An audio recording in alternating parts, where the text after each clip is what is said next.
Subscribe कीजिए take जिला channel को और दबाइए इस बेल आइकॉन को सबसे पहले लेटेस्ट वीडियो देखने के लिए। Hi friends, welcome to tech जिला चैनल। आज के इस वीडियो में मैं आपको बताने वाला हूँ विंडोज 10 पीसी में on screen keyboard typing sound को कैसे डिसेबल करते हो। आज के वीडियो में देखेंगे। आपने हमारे चैनल को अभी तक सब्सक्राइब नहीं किया तो प्लीज सब्सक्राइब करें इसी तरह के इंटरेस्टिंग वीडियोस देखने के लिए। तो चलिए दोस्तों, वीडियो शुरू करते हैं। सबसे पहले आपको अपना ऑन स्क्रीन कीबोर्ड ओपन करना है। यहाँ पे देखिए, मैं जब भी टैप करता हूँ तो आपको साउंड सुनाई दे रही है। इस साउंड को डिसेबल करने के लिए आपको ऑप्शन में जाना है। यहाँ पे देखिए यूज क्लिक साउंड, यहाँ पे चेक रहेगा, आप इसको अनचेक करना है यानी अनसेलेक्ट करना है और ओके पे क्लिक कर देना है।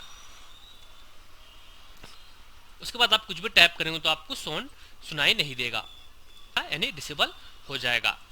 तो आप इस तरह से विंडोज 10 पीसी में ऑन स्क्रीन टाइपिंग साउंड को डिसेबल कर सकते हैं। तो उम्मीद करता हूं तो छोटा सा वीडियो आपको अच्छा लगा होगा। अगर वीडियो अच्छा लगा तो लाइक करिए, शेयर करिए और सब्सक्राइब करना ना भूलिए।